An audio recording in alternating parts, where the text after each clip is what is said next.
sœurs dans le Seigneur, nous sommes dimanche, le jour de Dieu, le jour de la grâce, le jour qui nous rappelle la résurrection de notre Seigneur Jésus-Christ et aussi notre victoire, car la résurrection du Seigneur Jésus-Christ est pour notre bien.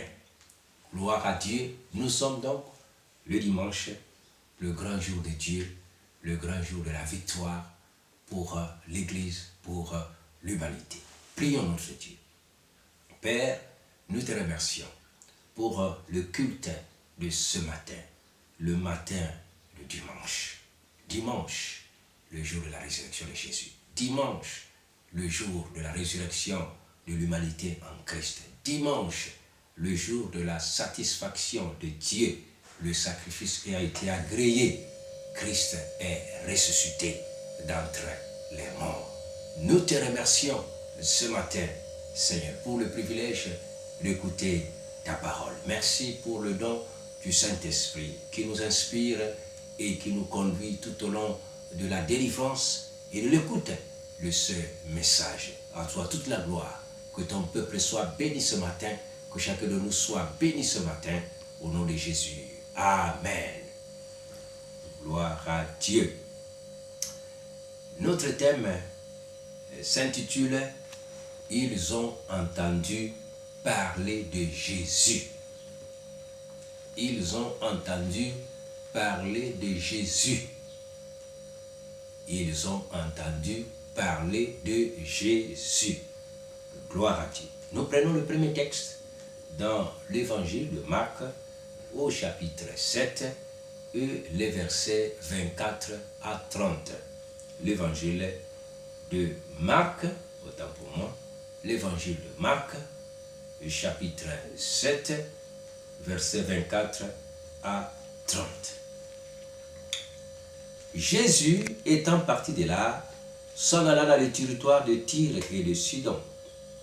Il entra dans une maison, désirant que personne ne le sût, mais il ne put rester caché, car une femme, dont la fille était possédée d'un esprit impur, entendit parler de lui, et vint se jeter à ses pieds. Cette femme était grecque, syrophénicienne d'origine. Elle le pria de chasser le démon hors de sa fille. Jésus lui dit, « Laisse d'abord les enfants se rassasier, car il n'est pas bien de prendre le pain des enfants et de le jeter aux petits chiens. » « Oui, Seigneur, lui répondit-elle, mais les petits chiens sous la table mangent les miettes des enfants. » Alors il lui dit, « À cause de cette parole, va, le démon est sorti de ta fille. » Et quand elle entra dans sa maison, elle trouva l'enfant couché sur le lit, le démon étant sorti. Amen. Gloire à Dieu. Voici l'histoire d'une femme cananéenne, une femme païenne, une femme qui n'était pas encore sauvée, qui n'avait pas encore fait la paix avec Dieu au moyen du sang de la croix. Cette femme avait sa fille, peut-être qu'elle était la fille chérie de sa mère, et cette fille, peut-être qu'elle était une fille unique, la Bible n'en parle pas, mais elle était la fille de sa mère. Et la maman, oui, soucieuse de la vie et de l'avenir de sa fille, voilà, alla auprès de Jésus. Sa fille était malade. Et quelle maladie? Une maladie spirituelle. Elle était possédée d'un esprit impur, d'un démon. Et nous savons qu'une telle maladie ne peut être guérie ni dans les structures hospitalières légales, ni dans les structures psychiatriques. Une telle maladie ne peut être guérie que par le médecin suprême. Aucune médecine sur la terre n'est capable de guérir quelqu'un qui est possédé d'un esprit impur, d'un démon ou des démons. Quelqu'un qui est possédé de Satan, des agents du diable, donc les démons, les mauvais esprits. Et donc, il n'y avait aucune solution pour cette dame et pour sa fille dans le pays et même dans le monde de l'époque. Et qu'est-ce qu'elle avait fait? Elle était sans solution, désespérée. Et puis un jour, la Bible dit, elle a entendu parler de Jésus. Gloire à Dieu. Elle a entendu parler de Jésus. Quelqu'un lui a raconté peut-être qui était Jésus et ce que Jésus faisait. Elle a entendu. Et à l'écoute de ce témoignage, la foi, vous voyez, naquit dans son cœur. Elle a pris les belles choses, alléluia, sur Jésus-Christ. Elle a pris des bonnes nouvelles sur Jésus-Christ. C'est Jésus qui parcourait les villes et les villages, qui allait de lieu en lieu, dans les synagogues, dans les maisons, oui, enseignant la parole de Dieu, prêchant la bonne nouvelle du royaume et guérissant toute maladie et toute infirmité. C'est Jésus qui se présenta lui-même à Nazareth, oui, au commencement de son ministère, dans la synagogue, se présentant au peuple de Dieu en disant, ô peuple d'Israël, l'Esprit du Seigneur est sur moi, l'Esprit de Dieu est tombé sur moi, et Dieu m'a oint avec une mission pour vous annoncer la bonne nouvelle. Oui, pour guérir ceux qui ont le cœur brisé, pour ouvrir les yeux des aveugles, pour délivrer les captifs, oui, pour envoyer libres les prisonniers du péché, du diable, et pour proclamer l'année de paix, de réconciliation, de pardon, d'amour, de miséricorde de Dieu pour l'humanité tout entière. Alléluia. La femme a entendu de belles choses sur Jésus. Ce Jésus qui était loin du Saint-Esprit de force, qui allait en tout lieu, guérissant tout ce qui était sous l'emprise du diable, car Dieu était avec lui.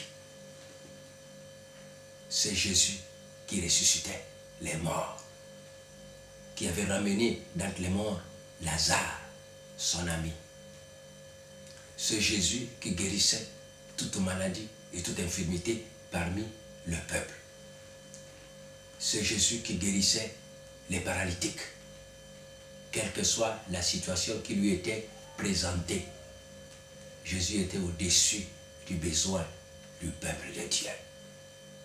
Et il rapportait la solution de Dieu, les compassions divines, l'amour de Dieu en action au travers du pardon des péchés, de la guérison, de la délivrance, de la consolation, de la vie éternelle.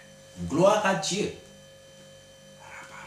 La femme a entendu de belles choses sur Jésus-Christ de Nazareth. Des personnes qui étaient voleuses, des mauvais gestionnaires, des personnes qui détournaient les deniers publics, à l'instar de Lévi, appelé Matthieu. Voyez, se sont approchés de Jésus-Christ, ont été guéris de cet esprit de vol qui était en eux. Et Matthieu est devenu un grand serviteur de Dieu parmi les 12 apôtres de l'agneau. Des personnes comme Zachée, haut fonctionnaire de son État, et qui, malheureusement, s'était retrouvé avec une éthique réprochable par Dieu et par la communauté. Un tel homme s'approcha de Jésus et fut guéri et devint un citoyen exemplaire pour sa patrie, pour sa nation. Et donc, la femme a entendu de belles choses sur Jésus. Comment Jésus a transformé les vies. Jésus a donné une nouvelle éthique à ceux qui en avaient perdu. Jésus a donné une nouvelle santé à ceux qui avaient perdu leur santé par la maladie, par les maladies spirituelles ou cliniques. Jésus a apporté la délivrance spirituelle à ceux qui en avaient besoin, le pardon des péchés, la vie éternelle. Jésus a même fait, à des moments, les miracles de la multiplication de pain, donc la nutrition pour nourrir plus de 5000 personnes à plus d'une occasion. Jésus a fait du bien au jour de sa chair. Et la femme a entendu de belles choses sur Jésus. Gloire à Dieu. Cette femme donc vint auprès de Jésus et supplia le Seigneur. Ah Jésus, Seigneur, ma fille est malade. Elle est possédée. Elle est malade d'un esprit impur. Il n'y a aucun médecin dans notre territoire qui soit capable de la guérir. Aucune médecine dans notre territoire n'est capable de la guérir, de la délivrer de cet esprit impur. Et elle a insisté auprès de Jésus. Jusqu'à ce que Jésus dit, femme, il n'est pas bon de donner la nourriture des petits enfants aux petits chiens. C'est une expression, c'est une image. Et la femme dit au Seigneur, les petits chiens sous la table du maître mangent les miettes qui tombent. Oh Jésus est merveilleux par la réponse de cette femme. Femme, ta foi est grande. Ta foi est grande. Oh femme, ta foi est grande. Tu as compris, femme, même si on n'est pas encore sauvé, même si on n'a pas encore sa vie lavée par le sang de l'agneau, mais Dieu est généreux. Dieu fait pleuvoir sur les justes et sur les méchants. Dieu est bon, infiniment généreux. Oui, la femme a compris, Seigneur, même si je ne suis pas encore compté parmi les filles de Dieu, même si je n'ai pas encore mon nom inscrit dans le livre de vie, Seigneur, oh, mais je ne suis plus loin. Je suis proche, Seigneur. Je suis proche de toi. Je suis proche de la vie. Seigneur, à cause de la générosité de Dieu, à cause de la bonté de Dieu, des compassions divines, oui, à cause de ce que Dieu est bon et fait pleuvoir sa pluie dans le champ de pécheurs comme de ceux qui aiment Dieu. Seigneur, que cette pluie tombe dans mon champ sur ma fille. Gloire à Dieu. Jésus, plein de compassion et de miséricorde, a dit à la femme, oui, madame, tu as une grande foi. Oh, reçois, madame, reçois au nom de Jésus-Christ. Reçois, madame, reçois, reçois, reçois, reçois, au nom de Jésus-Christ. Reçois. Reçois. Reçois ta bénédiction. Reçois ta bénédiction.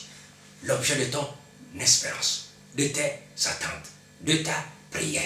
Reçois l'objet de ta demande à Dieu. Reçois au nom du Seigneur Jésus. Alléluia. Le démon est sorti. Le démon est sorti. Parce que le nom de Jésus-Christ est plus puissant que le nom démon, que la puissance du diable, que les démons utilisent pour posséder les gens, pour torturer les gens, pour maltraiter les gens.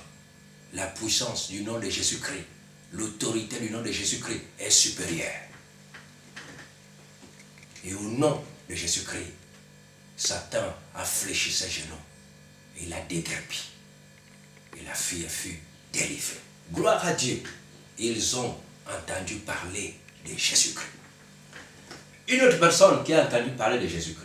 La Bible parle. Nous sommes toujours dans l'évangile de Marc, au chapitre 5, le verset 25 à 34. Il s'agit d'une femme anémique. Elle était malade. La Bible dit depuis 12 ans, elle souffrait d'une anémie chronique sévère. Elle était proche de la mort. Elle a fait de son mieux. Avec toute son économie, elle a consulté tous les médecins, les spécialistes de son époque. Mais sa situation ne faisait que s'empirer. Pas de solution. Et il ne restait qu'une seule voie, la voie de la mort, une mort prématurée. Elle n'avait pas encore terminé ces jours que Dieu lui avait prescrits sur la terre. L'ennemi voulait précipiter son départ. elle a entendu, la Bible dit, elle a entendu parler de Jésus. Oui, elle a entendu parler de Jésus. Ceux qui ont fait l'expérience de l'amour de Jésus ont raconté ce que Christ a fait dans leur vie. Ceux qui ont fait l'expérience de la guérison de Jésus ont raconté ce que Christ a fait dans leur vie. Ceux qui ont fait l'expérience de la délivrance des esprits impurs par la puissance de Jésus ont raconté ce que Christ a fait dans leur vie. Ceux qui ont mangé, oui, le pain que Jésus a multiplié miraculeusement ont raconté ce que Christ a fait dans leur vie. Ceux qui ont reçu l'exaucement de leurs prières au nom du Seigneur Jésus-Christ ont raconté ce que Christ a fait dans leur vie.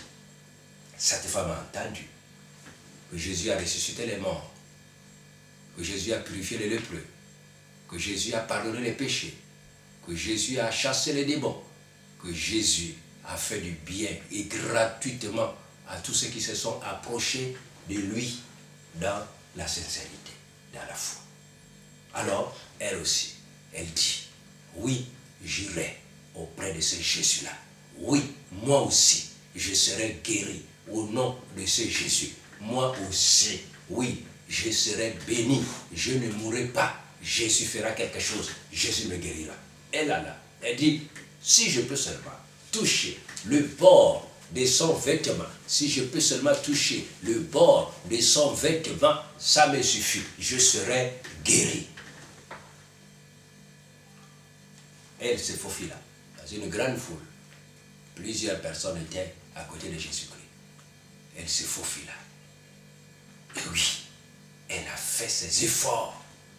Elle n'a pas laissé l'anémie la paralyser. Elle a dit non, je veux déployer même ma dernière force pour toucher Jésus de Nazareth.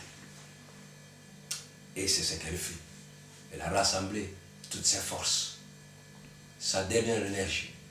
Elle a rassemblé ses forces. Allez.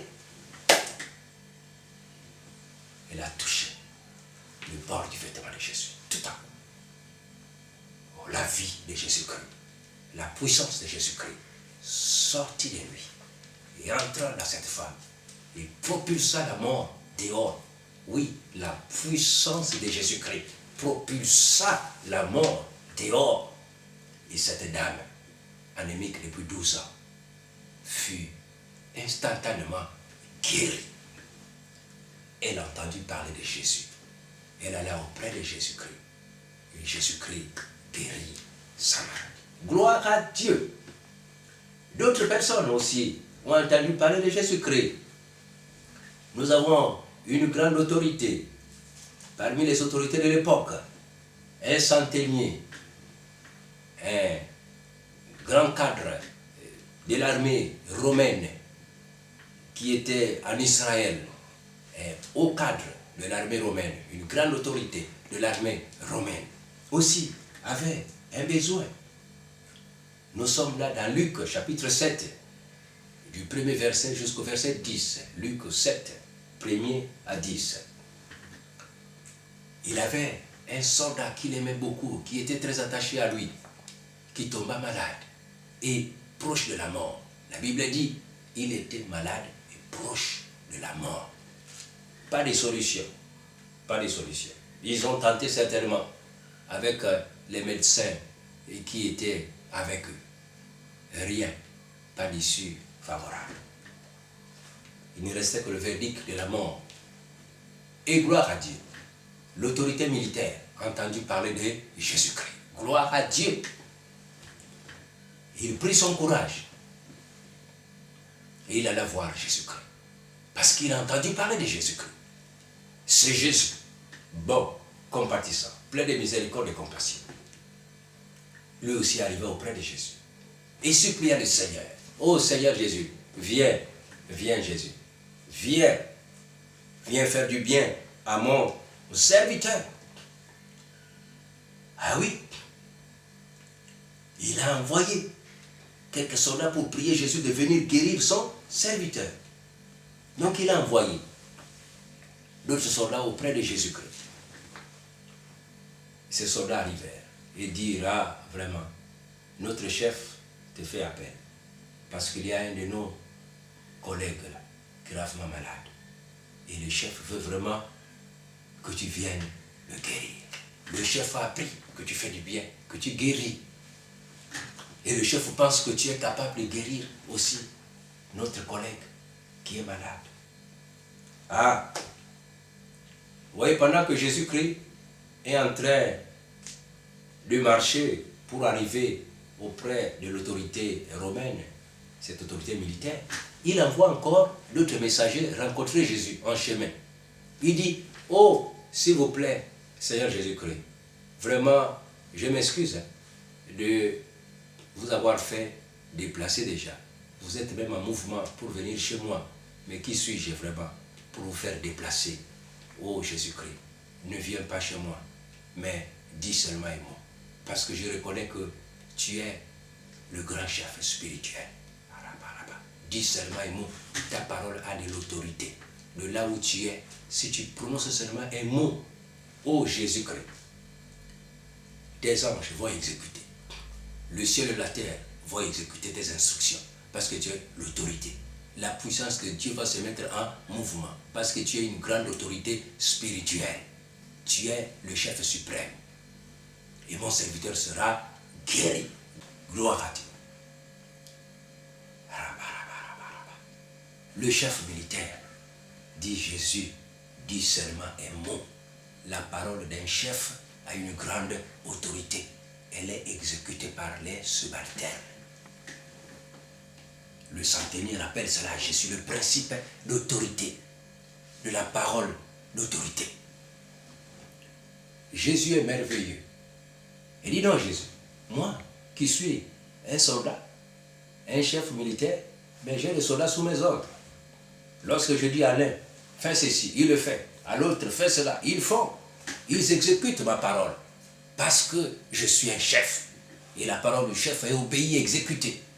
À plus forte raison, vous, Jésus-Christ, vous êtes le roi des rois, le Seigneur des seigneurs, le Dieu des dieux, le Dieu véritable et la vie éternelle. Oh Jésus, la parole de Dieu ne peut tomber. La parole de Dieu ne peut passer inaperçue. La parole de Dieu est condamnée à se réaliser. Elle est la parole de Dieu, l'autorité suprême. Jésus sort servant le mot de la grâce de Dieu de tes lèvres. Et l'humanité tout entière va exécuter. Le ciel et la terre vont exécuter. Le diable va se soumettre. La maladie va se soumettre. Parce que tu as l'autorité suprême. Tu as l'autorité sur la maladie. La maladie doit obéir. Jésus a crié. Il dit, c'est merveilleux. Même, alléluia, dans tout Israël, au milieu des enfants de Dieu, je n'ai pas trouvé quelqu'un qui a une si grande foi en Dieu, au Dieu d'Israël. Mais non. Mais regardez, cet homme n'est même pas un Israélite. Cet homme, c'est un Romain, c'est un Italien qui est venu ici en tant que puissance coloniale. Mais cet homme croit en Dieu si profondément, plus que même les enfants d'Israël, à qui appartient ce Dieu-là, premièrement. Jésus a loué la foi du soldat italien, romain. Il dit, reçois, messieurs les soldats, messieurs l'autorité supérieure, dans l'armée romaine, au nom de Jésus-Christ, au nom de Jésus, reçois l'objet de ta foi, reçois l'objet de ta demande, reçois au nom de Jésus-Christ. Alléluia. Alléluia. Le soldat fut guéri instantanément. Chers frères et sœurs, nous qui écoutons ce message, peut-être que nous avons des attentes, des besoins, des difficultés, des challenges. Jésus, la Bible dit, dans Hébreux chapitre 13, le verset 8, Jésus-Christ est le même hier, aujourd'hui et éternellement. Ce dimanche, Jésus-Christ est toujours le même. Peut-être que tu diras, ah, si j'étais à l'époque de Bartimée, ah, Jésus m'aurait guéri. Ah, si je vivais à l'époque de Jairus, ah, Jésus aurait ressuscité ma fille d'entre les morts. Ah, si j'étais à l'époque de la veuve de Naïn, ah, Jésus aurait pu ressusciter Arabakara, mon fils. Ah, si j'étais à l'époque de Lazare, de Marthe, Marie et Lazare, ah, Rikorobokoso, Jésus aurait pu ressusciter mon frère, mon père, d'entre les morts. Jésus est le même. La Bible dit, il est le même ce matin. Le même qui était avec Bartimée, avec Jairus, avec le centenier. Le même est ce matin. Jésus n'a pas changé. Alors, comment donc s'approcher de Jésus pour obtenir son secours? Ah oui, la Bible dit dans Romains, au chapitre 10, le verset 13, quiconque invoquera le nom du Seigneur sera sauvé. Gloire à Dieu. Gloire à Dieu. Gloire à Dieu. Tu aurais voulu toucher physiquement les vêtements de Jésus, mais tu ne peux pas le voir physiquement.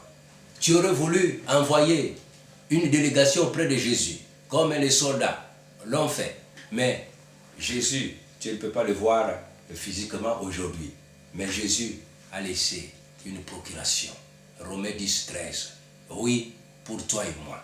Il dit, quiconque invoquera le nom du Seigneur Jésus sera sauvé. Oui. Et tu as entendu parler de Jésus-Christ de Nazareth. Et si tu veux encore en entendre plus, tu peux tout simplement, dans ta maison, ouvrir les évangiles. Ouvre les évangiles. Tu entendras encore plus parler de Jésus. Tu peux ouvrir les livres des Actes des Apôtres. Tu entendras encore parler de Jésus. Tu peux ouvrir les épîtres.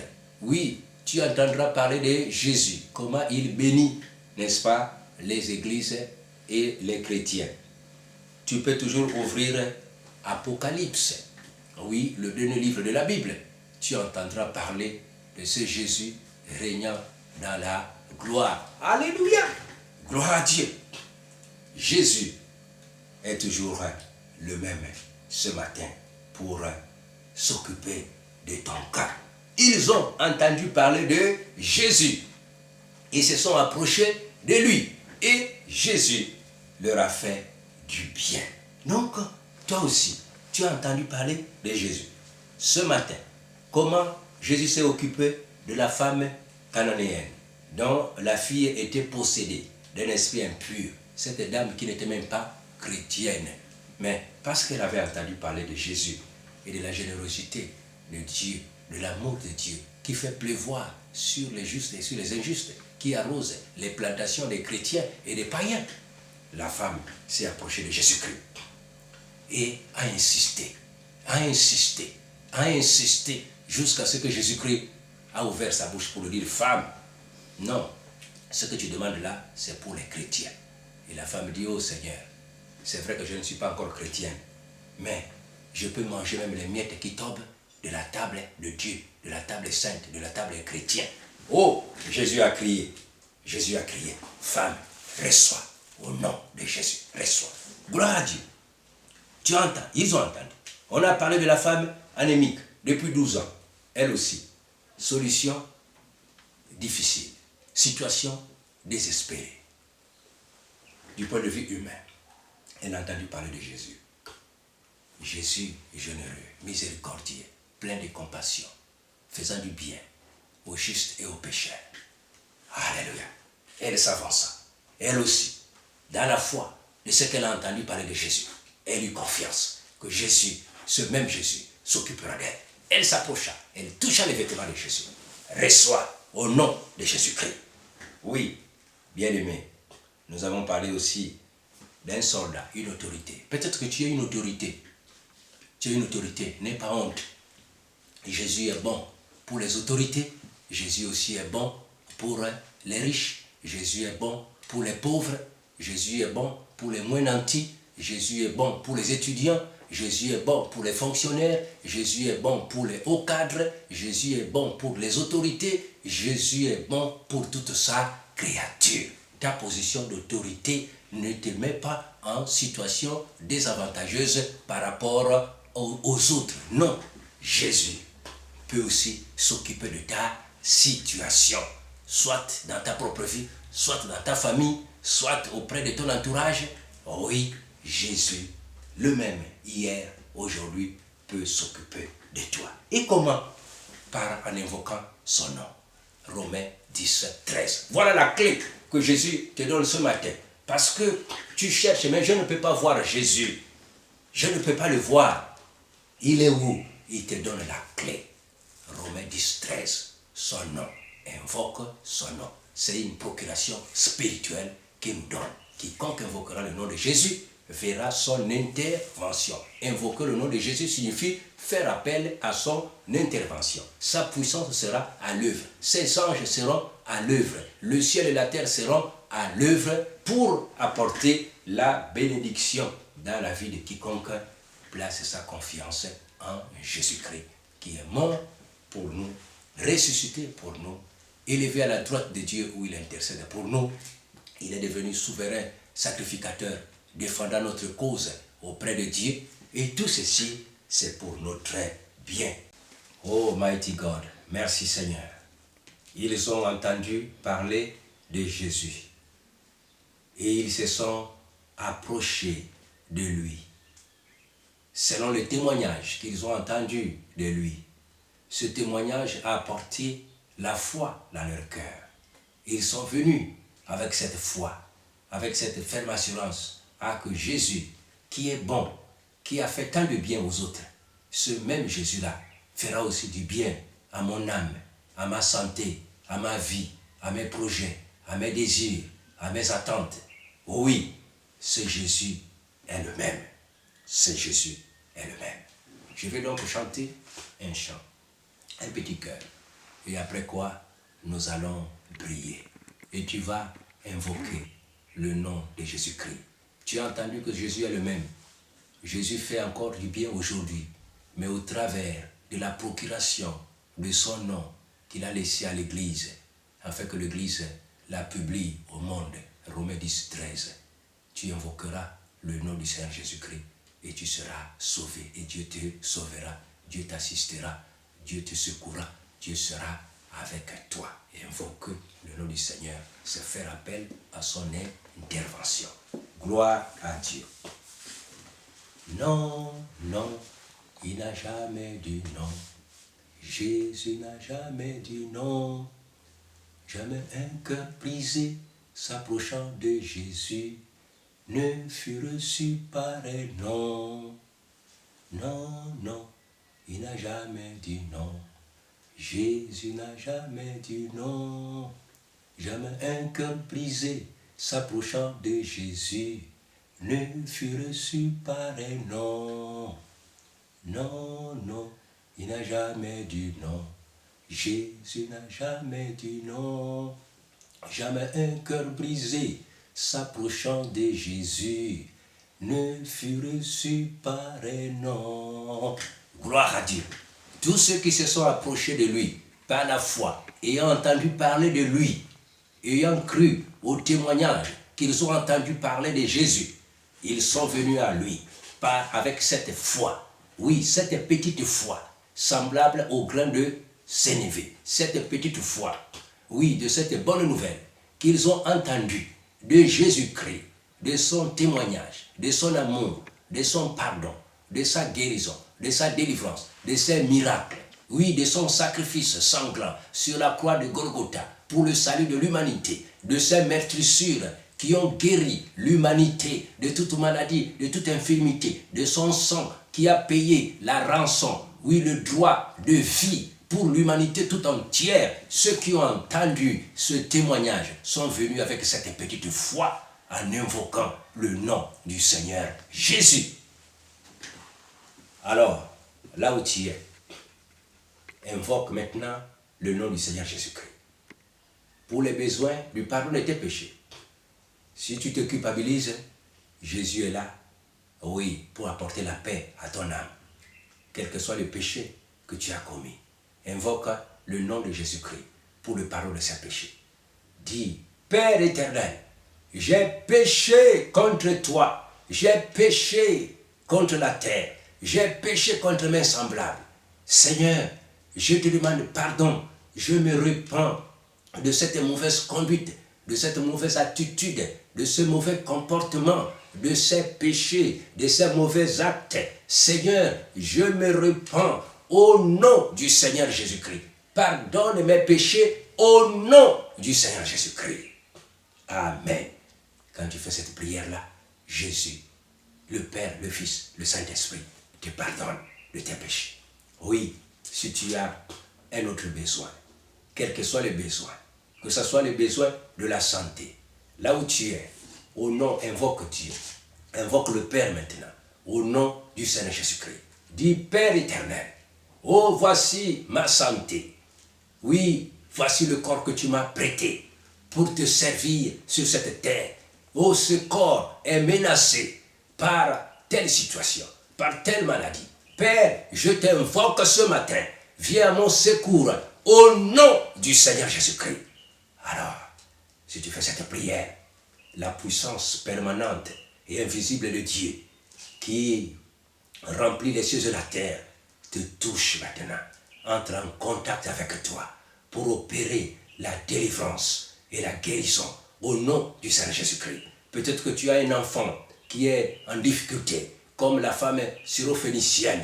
Alors, tu veux plaider maintenant la cause de ton enfant, la cause de ton frère, la cause de ta soeur, la cause de ton mari, la cause de ton épouse. Tu peux plaider maintenant la cause de quelqu'un devant la face de Dieu. Invoque maintenant, Père, oh, souviens-toi de mon fils, souviens-toi de ma fille, souviens-toi de mon mari, souviens-toi de mon enfant, souviens-toi de mon épouse, souviens-toi de mon parent, souviens-toi de mon ami. Oui, Père, interviens dans sa vie, je te prie, au nom du Seigneur Jésus-Christ.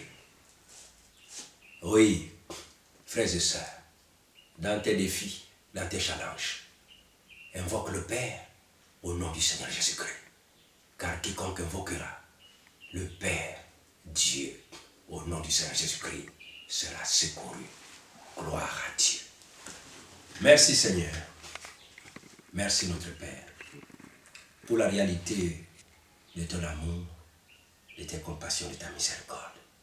Tu nous as sauvés par le sang de Jésus-Christ. Et tu interviens ce matin par le Saint-Esprit au nom du Seigneur Jésus-Christ.